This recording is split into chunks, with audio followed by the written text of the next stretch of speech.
Hello and welcome to India's World. President Pranab Mukherjee will visit China later this week from May 24th to 27th. This is the first trip to the country by an Indian head of state in 6 years. Mukherjee's first stop on his 4-day visit will be the highly industrialized Chinese city of Guangzhou. The president will arrive in Beijing on 25th May and will meet President Xi Jinping and Premier Li Keqiang along with other Chinese leaders before leaving on 27th May. On the eve of the Indian president's visit, we look at the irritants that make it difficult to keep the Sino-Indian relationship on an even keel. To discuss this, we have with us three distinguished experts. We have with us Ambassador Meera Shankar, a distinguished diplomat. She was India's ambassador to the United States and Germany. We have with us Ambassador Sheel Sharma. He is an expert on disarmament and has been India's ambassador to Austria and India's permanent representative to all international organizations in Vienna, including the IAEA, the International Atomic Energy Agency. He was also Secretary General of SAARC. And we have with us Ambassador Ranjit Gupta. He was India's ambassador to Yemen, Venezuela, Oman, Thailand, and Spain, and the head of India's representation in Taiwan. I welcome you all to this discussion. Meera, let me begin with you. Are presidential visits largely ceremonial or do they lead to any concrete outcomes? It depends on country to country. I mean, if you take the US, which has a presidential system, or if you take France, which has a presidential system, then a presidential visit can be consequential because it can provide the impetus to unblock issues which have been moving slowly. It can provide the opportunity for new initiatives. And we've seen that, you know, with some of the presidential visits from countries which have a presidential system. But a presidential visit with a country like China, where the relationship is far more complex, I think tends to move along the lines of formalism. But this president has visited China earlier also in his capacity as finance minister, foreign minister. Does that make a difference that you know the leadership there, you know the system? Sure. And the new Chinese premier has visited India and therefore met the president. Personal relations, I think, where the relationship has many complex issues to resolve, I think matter only at the margin. Okay. They don't make a substantial difference. Ambassador Sheel Sharma, is China India's most important strategic competitor in the region? And does India have a coherent and sufficiently complex strategy of dealing with China, whether it is on the border issue, trade, investment, cooperating or countering it on international fora? India has been trying to, fulfill this requirement by focusing on cooperation, by doing everything which India can do with China in terms of trade, investment, and all avenues of bilateral cooperation, so that reasons for China to be skeptical or circumspect about India are contained.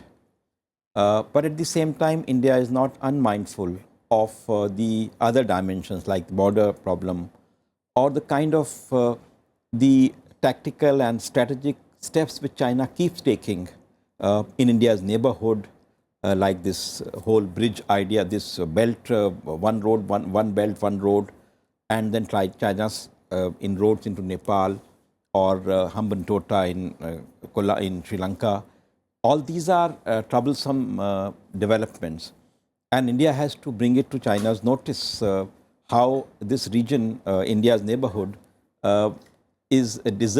behoves to be peaceful. It requires to be peaceful, not an area of contestation. Okay. And we've also been pointing out to China about the Himalayan ecology, the way the Chinese have been using their newly acquired power syndrome to wreak havoc on the Himalayan ecology. This is something on which India needs to bring it to China's notice, because the way they try to use heavy-duty energy systems to change the direction of rivers or to try to dig tunnels to the Himalayas. The Himalayas, as you know, is a third pole. The mountain is very different. It is not like Shanghai or mainland China, where you can dig tunnels and do massive concrete. Yeah, yeah. It has implications for the entire region. Yeah. Chinese don't seem to show any interest, and the proverbs in which they reply, not this, or we are not doing anything like that. Like on the Brahmaputra, they kept saying monosyllables that we have done nothing, though they have been doing things. Okay. So the implications of these have to be brought to China's attention. Okay. Mr. Ranjit Gupta, why does one get the impression that India both wants to stand up to China but also cooperate with China? And it looks like as if this relationship is a blow hot, blow cold relationship. One day we want to appease them, the next day we want to confront them. The problem, I think, is that China knows what it is doing. China knows how to achieve its objectives. I'm not sure that India knows how to react and interact in a consistent manner with countries such as China. And that is why you have phrased it, sometimes we contest it, sometimes we appease it. I'm not too sure that we have quite made up our mind on a focused policy. Okay. And until we develop some consistency, either way, we are always going to face this business of a yo-yo. Okay. Meera, many strategic observers joke and say that India is still trying to win the 1962 war. Now, is that a correct description of how people in this country feel or how the media encourages them to feel? Or is it a reflection of China's growing economic strength and India wanting to both be a part of that growth and also not get overwhelmed by it? I think it has to do with Chinese behavior towards India. I think India wants to have a relationship with China which is builds on the positives while trying to deal with the issues which are outstanding. I think we want to engage China economically because we see a kind of win-win opportunity for both countries, while perhaps standing up to them strategically. So that is, in a sense, the dialectic of the relationship, that it's not a unilinear relationship of either purely confrontation or pure cooperation, because there are too many unresolved issues. Now, if China, had moved on the border issue, if its nuclear cooperation with Pakistan in the weapons field had not been one which is of such concern to India, if its attitude on India's membership of the UN Security Council had not been negative, membership of the nuclear suppliers group had not been negative, their reluctance to share data on the projects on the Brahmaputra and so on, then India's response would have been different because, it's not a relationship which works in a vacuum. But as you see, the world is fluid today, and most countries have complex relationships which include both elements of cooperation and elements of contestation. Okay, very well put. We need to take a break at this point. We'll be back again with this interesting discussion in a bit. Stay with us. Don't go away.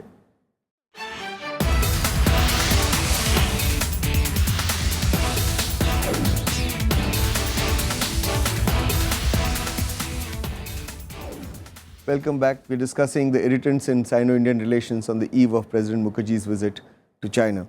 Ambassador Ranjit Gupta, why did China veto the inclusion of one of India's most wanted terrorists, Masood Azhar, in the UN list of banned terrorists? Was that not a deliberate act of provocation? It was a very deliberate act to box India in a manner of speaking, and there is absolutely no justification. China uses this one sentence that there are consistent norms and things, and they have to be fitted into this India's request. Every other country accepts the fact that he should be designated as an international terrorist. Whatever China wants, it can conjure up all kinds of explanations and justifications. They don't come down a single inch or a centimeter even, and give no satisfactory explanations. There is no explanation for this. Ambassador Sharma, why does the United States claim that India is ready to join the nuclear suppliers group, and why is China opposing India's membership of the NSG? The US has found India doing everything which a responsible nation can do to support the global non-proliferation order. India brings to the table a whole lot of things which contribute to at the present juncture to non-proliferation. For instance, if you take the NPT, but for the simple fact that India does not accept to be a non-nuclear weapon state, India follows the NPT almost to the letter. It has not supported any other country develop nuclear weapons, which is Article 1 of the NPT. It does not pass nuclear secrets or nuclear technology. It conforms to IAEA safeguards. It has also signed an additional protocol. And the Article 3 of the NPT, the way it has evolved, India has been behind it. When the additional protocol was accepted, India's Dr. Chidambaram was chairing the Board of Governors of the IAEA, where it was approved. And he happily joined with that process. So India has been from 90s very much on the side of the global order. Okay. Americans realized this. And as one of the American ambassadors to the IAEA once put it, that in 68 at the time of the NPT, maybe the global order did something grossly unfair with India in leaving it out. And the American nuclear deal likes to rectify that error. So that they have rectified, they have actually accepted us as an advanced a country with advanced nuclear technology. And we have shown that by our behavior, by the way we have accepted everything. And then we also proved that we are not trigger-happy nuclear weapon state. We are not all the time talking about nuclear weapons. Our main focus is on energy, nuclear technology. Our scientists are working day and night on trying to improve our reactors from 250 to 500 to 750. We are working on a breeder reactor to move to our three-stage program. So our focus is this. Let me just stick to that. Meera, does joining the NSG require consensus among all the members of NSG, all the 48 members? And therefore, China saying no, does it amount to a veto once again? Let me take you back to when the NSG waiver was given for India, for the India-US nuclear deal, and then followed by an NSG waiver. At that time too, China was opposing the waiver. And they also used a number of smaller countries who traditionally have a strong profile on non-proliferation, you know, Switzerland, Austria, and so on. I was ambassador in Germany. Germany was then the chair of the NSG. And Germany had a strong anti-nuclear lobby. But we were able to work with them, and they eventually accepted and propelled the waiver. I think finally, when everybody else agreed, and China was the only standout, I think President Bush talked to the Chinese premier, and eventually China fell in line because they didn't want to be isolated. Now, if you look at the NSG today, then there are countries like France, which have joined the NSG without being members of the NPT. Nuclear Non-Proliferation Treaty. And, you know, the question is, do you want form or substance? There are countries like China, which are members of the NSG, which have continued to proliferate. And there's a country like India, which has not proliferated. Okay. We are running out of time, but a quick question to you. Is the NSG membership linked to NPT membership, or is it linked to accepting the safeguards of International Atomic Energy Agency? Those safeguards India accepts? No, actually there is no formal requirement for the NPT membership for an NSG membership. And as the US said in 2011 when they did a paper called Food for Thought, they actually made it very clear that NPT membership is something for consideration, but is not mandatory. Okay. So NPT membership, to extend it to as a criterion for membership of the as NSG. Meera's already pointed out, France joined NSG at a time when it was not a member of NPT. And also China, for instance, if you look at China, give me 2 minutes. China's record with NPT, NPT went into force in 1970. China joins in 92. Its safeguards agreements come to existence much later. It joins the additional protocol somewhere in the first decade of this century. So Chinese total association with the NPT is 92 to now. It's not about 25 years. During these time, what are Chinese obligations? Article 1, China, there is no verification. And there are all kinds of talk and everything China accepts in the past. Then second point is about safeguards implications. China has accepted that it will not export technology to non-nuclear weapon states which can help them build nuclear weapons. But what happened to Pakistan in 95 about the ring magnets, or what Pakistani Brigadier Firoz mentions that in 1984 China gave them highly enriched uranium, or what IAEA says that the Qadir Khan gave this Lopnor weapons design to Pakistan, and from there it went to Iran. So all these things China brushes aside in the past.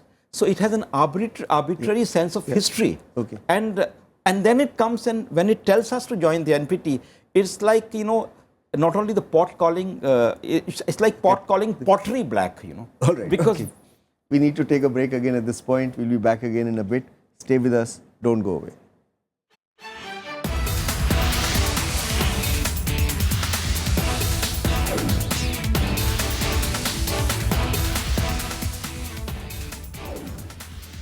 Welcome back. We're discussing irritants in Sino-Indian relations on the eve of President Mukherjee's visit to Beijing. Meera, you wanted to say something on the NSG problems with China.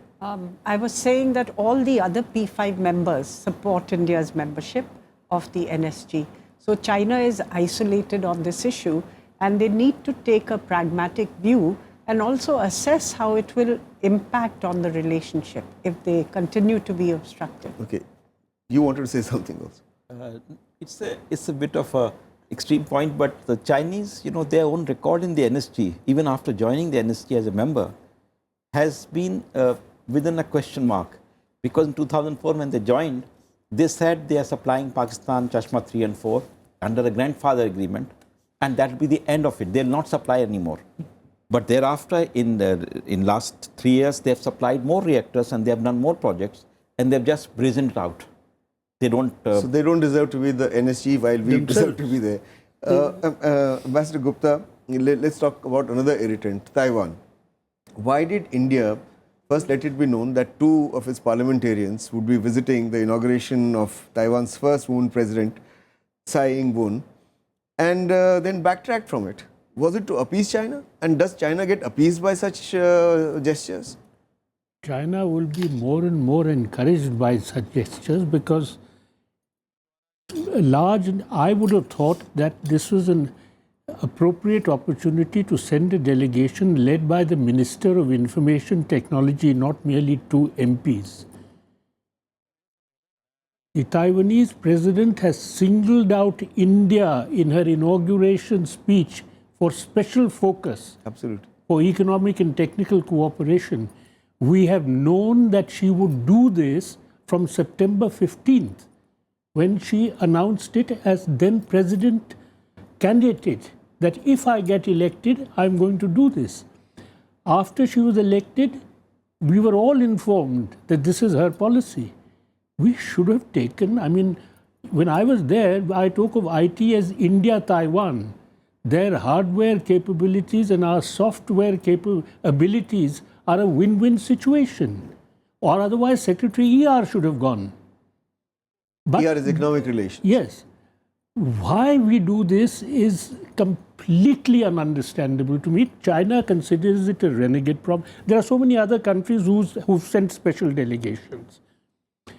It is a matter of their policies. They will protest or say, no, you shouldn't do this. Most countries take that protest as routine, take it out of the in-tray, put it into the out-tray.